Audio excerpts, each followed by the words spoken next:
Hello friends, welcome back to my channel Study with Sony. So how are you all? I hope that you all guys are good in your health. Well friends, today again I came up with one more beautiful interesting story. And today's story name is The Enchanted Scorpions. Friends, the author of this beautiful story is children's very favorite story writer, Mrs. Sudha Murthy. So let's start the story. But before starting the story, I would like to make a small request to you all कि अगर आप मेरे channel पर नए हैं या अभी तक आपने मेरे चैनल को सब्सक्राइब नहीं किया है तो प्लीज़ पहले चैनल को सब्सक्राइब कर लीजिए ताकि इस तरह की इंटरेस्टिंग स्टोरीज के वीडियोस आप तक आसानी से पहुंचते रहें।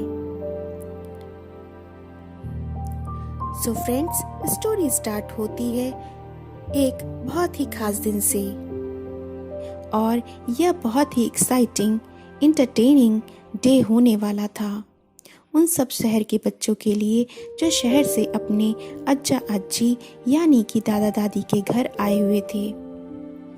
ये कुल 4 बच्चे थे, मतलब कि कृष्णा, राघव, आनंद और मीनू। आज के दिन सुबह सुबह अज्जा यानी दादाजी ने घर के स्टोर रूम की साफ सफाई के लिए इन सभी छोटे छोटे बच्चों की मदद ली। आनंद इन सभी बच्चों में उम्र में बड़ा था, वह 11 साल का था।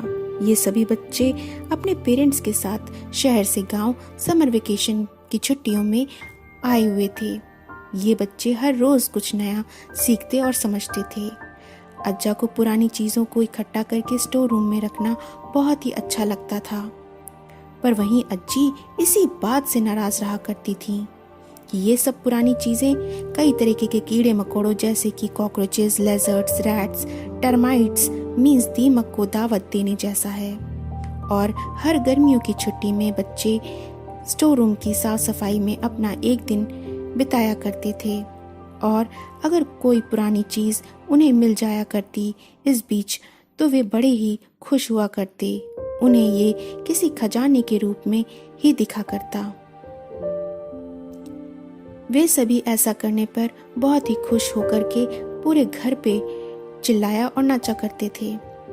अज्जा ने उन बच्चों को कुछ बेकार चीजें भी अपने स्टोर रूम से दे रखी थीं, क्योंकि बच्चों को ये सारी पुरानी चीजें एक पुराने गड़े खजाने के रूप में दिखा करती थीं। पर इन सब बच्चों की माएं ये सब देख करके बिल्कुल भी खुश नहीं हुआ करती थीं।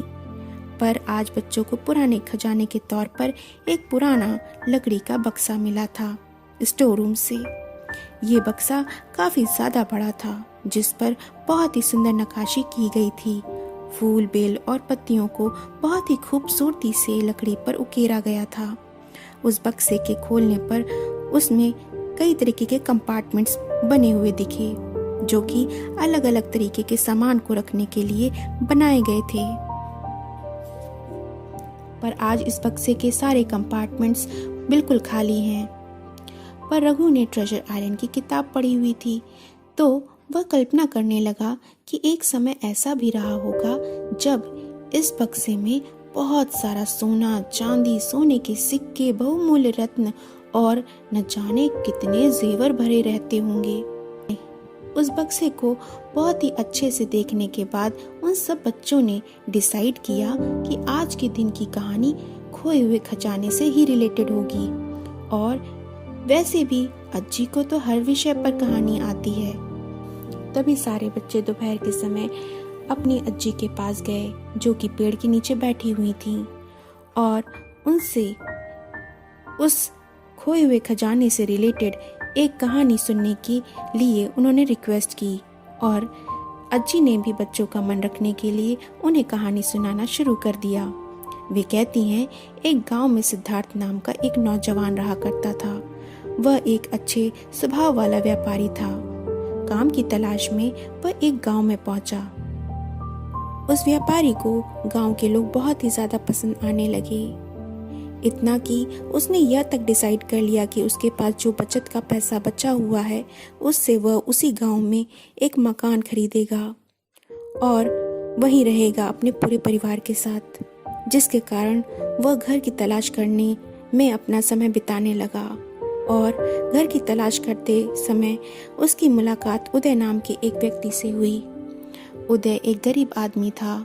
उसके पूर्वज कभी बेहद ही रईस जमींदार हुआ करते थे, लेकिन आज उदय का परिवार उतना संपन्न नहीं था।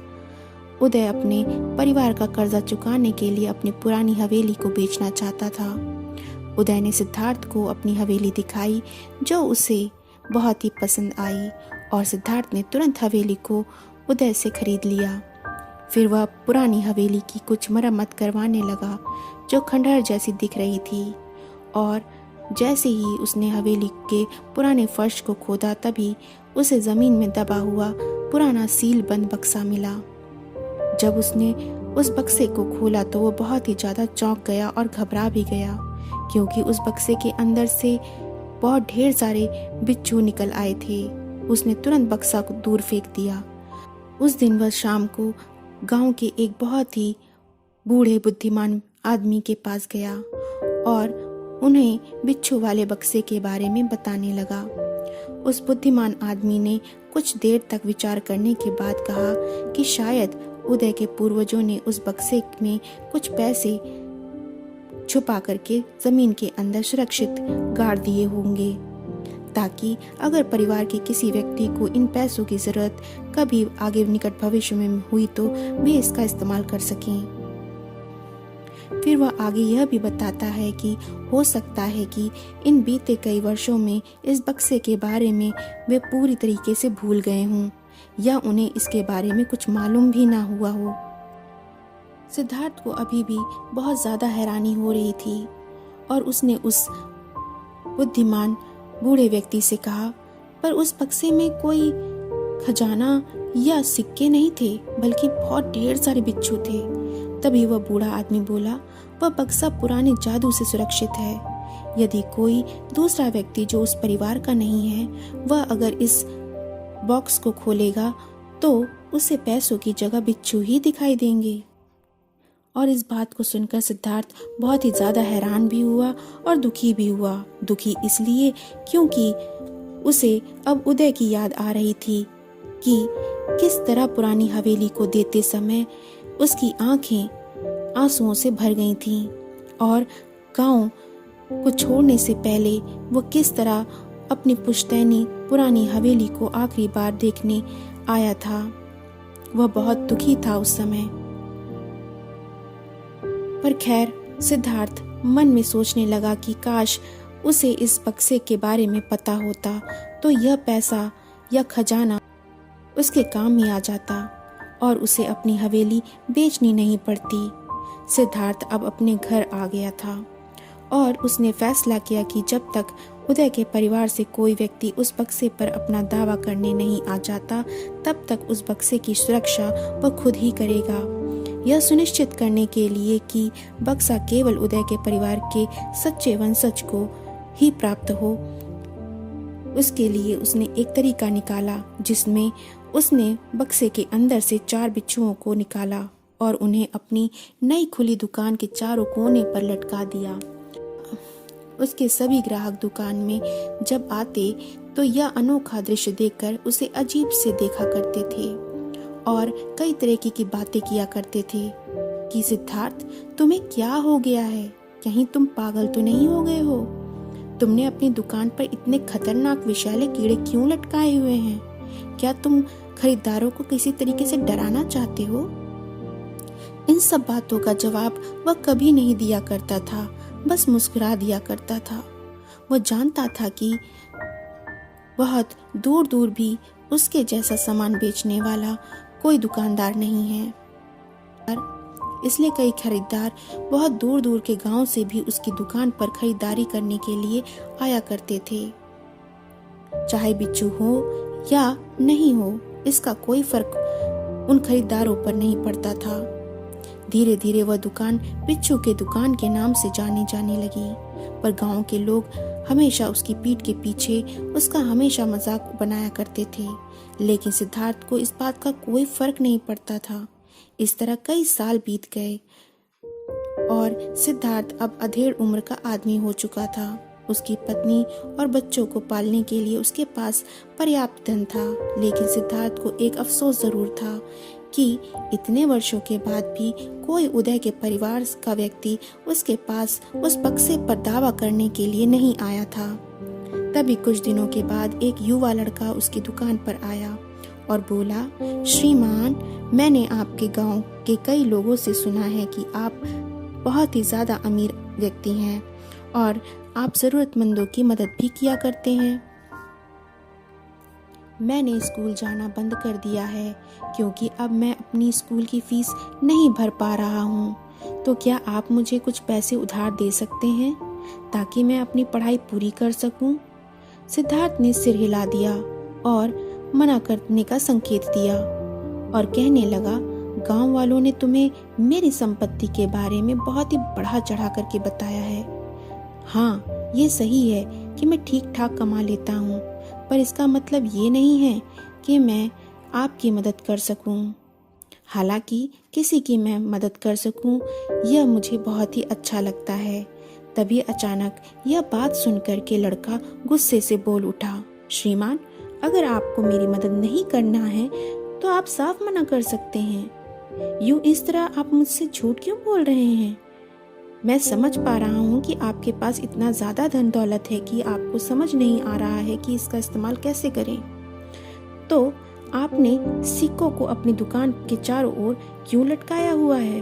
और ये तो पक्की बात है कि आप मेरे जैसे मजबूर बालक की मदद कर सकते हैं। तभी सिद्धार्थ ने उस लड़की की ओर बड़ी हैरानी के साथ देखा और तुरंत बोला, तुमने अभी भी क्या कहा? जरा फिर से कहो। उसने बड़े ही एक्साइटेड होकर के उस बच्चे से पूछा। लड़के ने फिर से दोहराया, हाँ, मैंने सुना है। सिद्धार्थ ने उसकी बात बीच में ही काट दी और कहने लगा, तुमने मेरी दुकान में सोने के सिक्के के बारे में क्या कहा, ये बताओ। लड़के ने सिद्धार्थ की ओर बड़े संदेह से देखने लगा। उसे डर था कि कहीं शायद यह इतना उत्साहित बुढ़ा आदमी कहीं पागल तो नहीं हो गया है। तभी लड़का सिद्धार्थ से कहता है कि मैं तो बस इतना ही कह रहा था कि आप इतने अमीर हैं कि दुकान के चारों कोने में सोने के सिक्के लटका रखे हैं। 4 लटकते बिच्छुओं की ओर इशारा करते हुए उस लड़के ने कहा, देखो, दुनिया को दिखाने के लिए ये 4 सोने के सिक्के भी हैं। तभी सिद्धार्थ बड़ी जोर जोर से हंसने लगा। वह दुकानदार दुकान से बाहर निकल करके लड़के को अपने गले से लगा लेता है। वह फिर खुशी से उस लड़के से पूछता है कि क्या आप उदय कमलाकर के संबंधी हैं?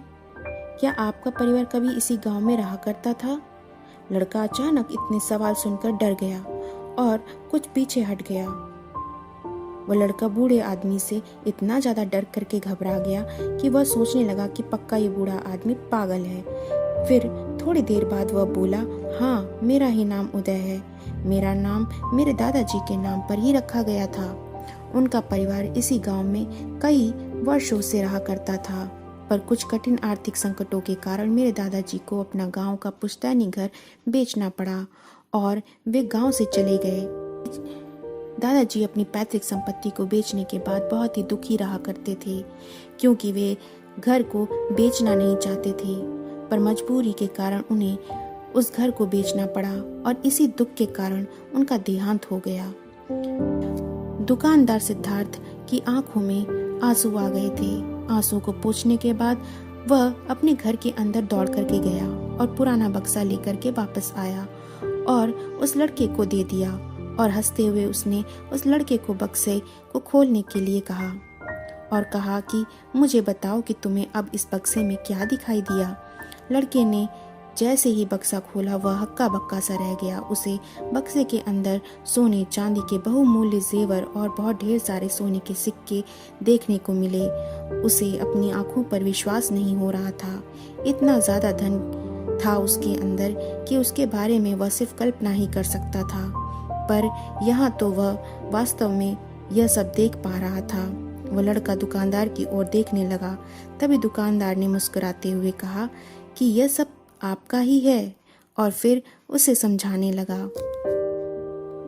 और कहने लगा, मैंने इस बक्से को कई वर्षों तक सुरक्षित रखा। बस इसी उम्मीद में कि किसी दिन उदय के परिवार का कोई सदस्य यहाँ आएगा तो उसे मैं उनकी धरोहर दे दूंगा। अब बेटा, आपकी सारी समस्या खत्म हो जाएगी। घर जाओ और अपने पूर्वजों की संपत्ति का सही काम पर सही तरीके से इस्तेमाल करो और जीवन में बहुत ही कुछ अच्छा करो। फिर उसने लड़के को कहानी सुनाई कि कैसे उसे वह बक्सा मिला जो बिच्छुओं से भरा हुआ लग रहा था। जो व्यक्ति उदय के परिवार से नहीं था उसे ऐसा ही दिखाई पड़ता था। जब उस युवा बालक ने यह बात सुनी तो वह भी हैरान था। उस लड़के ने दुकानदार का आभार व्यक्त करने के लिए उसे आधा धन देना चाहा, लेकिन दुकानदार ने मना कर दिया, यह कहते हुए कि इस धन पर सिर्फ तुम्हारे परिवार का ही हक है। जाओ, अपने जीवन का आनंद लो। वह युवा लड़का उदय उस बक्से को लेकर अपने घर चला गया और अपने जीवन में उस ईमानदार बूढ़े व्यक्ति को याद करता रहा जिसने उसके परिवार की संपत्ति को कई सालों तक इतना सुरक्षित संभाल कर के रखा था। तभी अज्जी ने बच्चों से कहा कि कहानी तो खत्म हो गई और सभी बच्चे कहानी सुनकर बहुत ही ज्यादा खुश थे। और तभी कृष्णा ने कहा कि काश हमारे शहरों में भी ऐसा कोई दुकानदार होता। तभी उसकी बात सुनकर बाकी सभी बच्चे भी सहमति से हाँ जरूर होता ऐसा दुकानदार कहने लगे। अज्जी उन सब बच्चों की बात सुनकर उन सब मासूम बच्चों के चेहरों को देखने लगी और हंस पड़ी और कहने लगी, अच्छा, अब आप सभी बच्चे उठकर यहाँ से बगीचे में खेलने जाओ। पता है दोस्तों, उन बच्चों ने बगीचे में कौन सा खेल खेला होगा?